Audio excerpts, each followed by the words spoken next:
प्रणाम भारत। मैं हूं रूना आशीष और चलिए हम आज जो बात करने वाले हैं वो है पंढरपुर वारी की, वारकरियों की और दिंडी यात्रा की। मित्रों, आप जानते होंगे कि महाराष्ट्र में इस समय वारकरी पूरी भक्ति में डूबकर आषाढ़ी एकादशी के दिन अपने इष्ट देव यानी कि विठोबा भगवान विठल और रखुमाई यानी रुक्मणी माई के दर्शन करने के लिए पहुंच रहे हैं। ये एक वार्षिक तीर्थ यात्रा की तरह से देखी जाती है, जहां पर गांव कस्बों के लोग अपने जितने भी काम धाम है उसे सबको समेट कर रख देते हैं। एक गांव के एक जगह पर इकट्ठा होते हैं। सिर पर कोई एक महिला जो है वो तुलसी माँ को ले लेती है, एक व्यक्ति जो है वो एक तारा दो तारा लेकर अभंग गाते हुए भगवान विठल के जयकारे करते हुए आगे बढ़ता है और फिर एक पादुकाएं लेकर चलते हैं। कुछ इस तरीके से पूरा समूह बनता है, अलग अलग आसपास के गांव वासियों के साथ आगे बढ़ते हैं और पंढरपुर इस तीर्थ स्थान की राह पर बाट पर चले जाते हैं। अब मित्रों, ये सिर्फ एक तीर्थ यात्रा के तौर पर ना देखी जाए, इसमें बहुत सारी ऐसी छोटी छोटी बातें हैं जो सतही तौर पर लगता है कि अच्छा तीर्थ यात्रा है, सब लोग मिलकर गांव वाले जा रहे हैं, लेकिन जब गूढ़ में जाता है तब समझ में आता है कि कौन सी ऐसी बहुत गहरी बातें हैं जो हम अनजाने में ही अपने जीवन में सम्मिलित कर लेते हैं।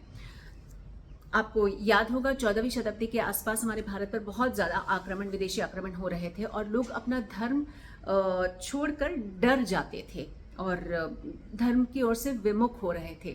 तब कई सारे संत महात्माओं ने, सूफी संतों ने, कुछ अलग आकार और साकार ब्रह्म को मानने वाले, कुछ निराकार ब्रह्म को मानने वाले संतों ने एक साथ इकट्ठा आकर और भक्ति काल की शुरुआत की। और ऐसे में कुछ यात्राएं शुरुआत की, जहाँ तक मैं पढ़ती हूँ उसके हिसाब से। और ये जितने भी गांव वासी हैं उन्हीं भक्ति काल के परिचायक हैं। वो आज भी उस भक्ति काल की अलग अलग परंपराओं को जीवित रखने की पूरी कोशिश कर रहे हैं।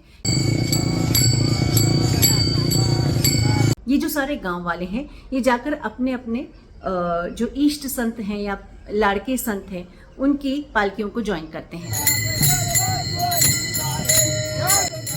महाराष्ट्र में दो जगह से प्रमुख रूप से पालकियां निकाली जाती है। संत ज्ञानेश्वर महाराज की पालकी आळंदी से निकलती है, तो वहीं देहू रोड से निकलती है संत तुकाराम महाराज की पालकी। ये पालकियां जो है ये आपस में इकट्ठा होती हैं पुणे के पास में दिवे घाट में।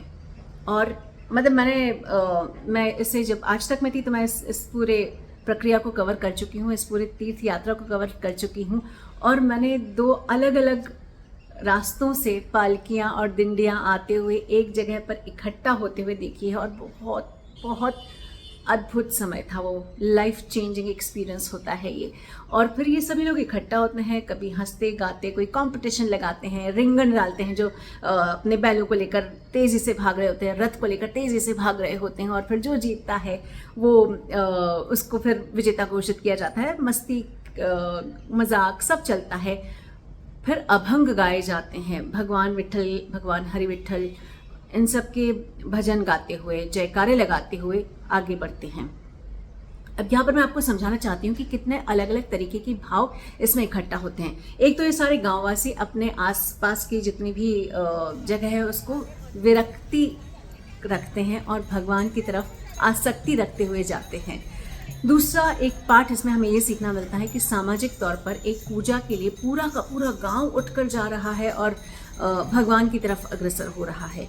तो एक बहुत बड़े मुहिम के तौर पर भी इसे देखा जा सकता है कि आज भगवान विठल हैं, किसी और के लिए कोई और भी भगवान हो सकते हैं। तीर्थ यात्रा है भी, भगवान का होना जरूरी है। और फिर सामाजिक तौर पर भी इसे एक बहुत बड़ा बदलाव देखा जा सकता है साल भर में, क्योंकि आप किसी भी तरीके के काम में हो, आप कृषक हो या पंच हो, आप सरपंच हो या वैद्य हो, आप सभी एक साथ इकट्ठा होकर भगवान के दर्शन के लिए जा रहे हैं। यानी आपकी सामाजिक बेड़ियां जो है वो टूट चुकी हैं।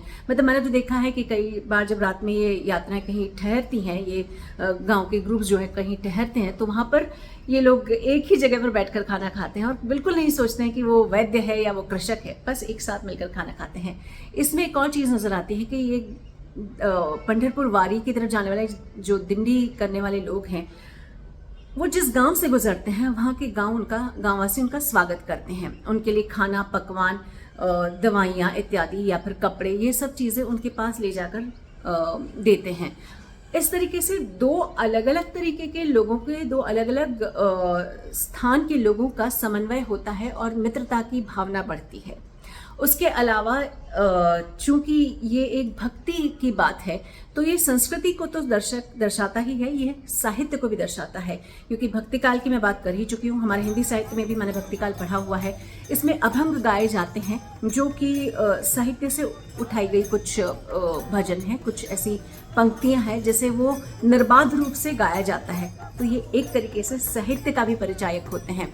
और एक बहुत अनोखी बात मुझे जो दिखाई देती है वो ये कि जो कृषक होते हैं उनके लिए ये समय जो होता है बहुत खाली समय होता है।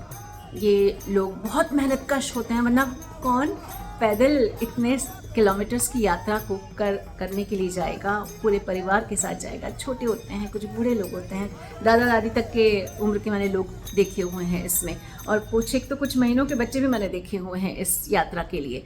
तो इन सब के साथ होता यह है, कृषक गण के साथ एग्रीकल्चरली एक बहुत सुषुप्त, एक बहुत सोया हुआ समय होता है कृषकों के लिए। फसल कट चुकी है, अभी सारे हल चला चलाकर मिट्टी को उल्टा पुल्टा किया जा चुका है। बारिश आए, उन मिट्टी के अंदर से समाकर धरती में पानी चला जाए ताकि ठंडक हो और मिट्टी की उर्वरा शक्ति को बढ़ाया जा सके। लेकिन इस पूरे समय में मॉनसून हो या हमारी प्रकृति हो या नेचर हो, इन सबको काम करना है, कृषकों को कोई काम करना नहीं है। तो ऐसे में क्यों ना ये किया जाए कि हम सब लोग इकट्ठा होके एक बार हमारे भगवान विट्ठल और रखुमाई के दर्शन करने के लिए निकल जाते हैं। तो एक कहा भी जाता ना, खाली दिमाग नहीं रहना चाहिए है, जब कुछ काम नहीं आए तो पजामा उधेड़ कर सिया करो। तो लगभग यही बात सोचते हुए हमारे इतने पुराने संत महात्माओं ने एक दिंडी की परंपरा को शुरू कर दिया, ताकि कोई कृषक गण जो बहुत मेहनतकश होते हैं वो खाली ना बैठा रहे और अपराध की तरफ उसकी प्रवृत्ति ना झुक जाए। इससे अच्छा क्यों ना उसे भक्ति की तरफ मोड़ दिया जाए। तो ये एक बहुत बड़ा मेंटल एक्सरसाइज भी हो जाता है।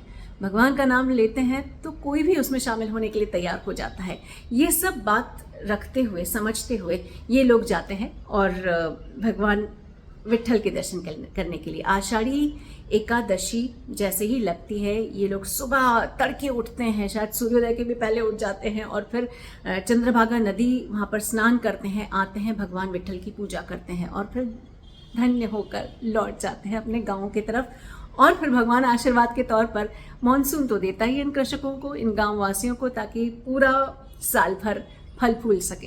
एक बहुत सुंदर परंपरा है जिसके बारे में गूढ़ता से जानने की ज़रूरत है। जब मैं ये कवर करने के लिए गई थी, जैसे कि मैंने कहा आपको लाइफ टाइम एक्सपीरियंस है। अब इसमें एक बहुत अलग बात भी मैंने देखी, जब दिवे मैंने कवर किया था, दिवे घाट कवर किया था, और रिंगण के दौरान भी कुछ यूँ हुआ था कि एक दो इंटरव्यूज़ मेरे सामने ऐसे लोग आए जो अपराधी रह चुके हैं। वो बोले कि हम तो अपराधी और चोर उचक्के हुआ करते थे, और अपने आप को बचाने के लिए हम पंढरपुर वारी, ये जो दिंडी है, इसमें शामिल हो गए और फिर ऐसे भक्ति में डूबे कि हमने अपना सारा बुरा काम करना छोड़ दिया।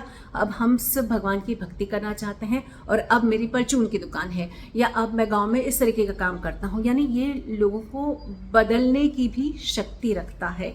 ये पूरी दिंडी यात्रा बहुत मनमोहक होती है, बहुत आपको बदल कर रख देने की क्षमता रखती है। मतलब मैं तो ये भी बता सकती हूँ कि जब मैं ये कवर करने के बाद पुणे के किसी गांव में गई थी, तब मुझे बताया गया कि अगर किसी को भी मालूम पड़ जाए कि तुम यहाँ पर पंढरपुर वारी कवर करके आई हो, सारे लोग तुम्हारे चरण स्पर्श करने आ जाएंगे और हर व्यक्ति यही बोलेगा कि अगर तुम भगवान को देख कर आई हो और इतने सारे वारकरियों को छू कर आई हो तो तुम भी तो भगवान हो।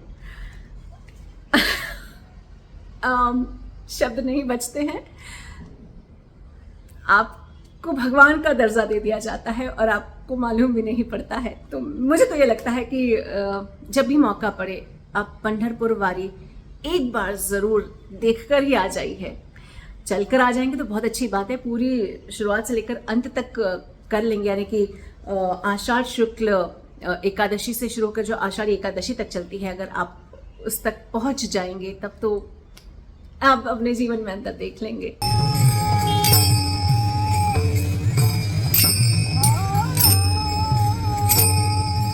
आपको एक और चीज़ यहाँ बता दूँ, ये जो विजुअल्स मैं आपको दिखा पा रही थी, ये मेरी बहुत अच्छी मित्र हैं प्रज्ञा देशपांडे, उन्होंने मुझे भेजे थे। तो प्रज्ञा जी, आपका बहुत बहुत धन्यवाद है। और अब दर्शकों मुझे बताइए, क्या आप किसी और तीर्थ यात्रा के बारे में जानना चाहते हैं या पंढरपुर वारी के बारे में और भी कुछ जानना चाहते हैं तो ज़रा लिख कर बताइए।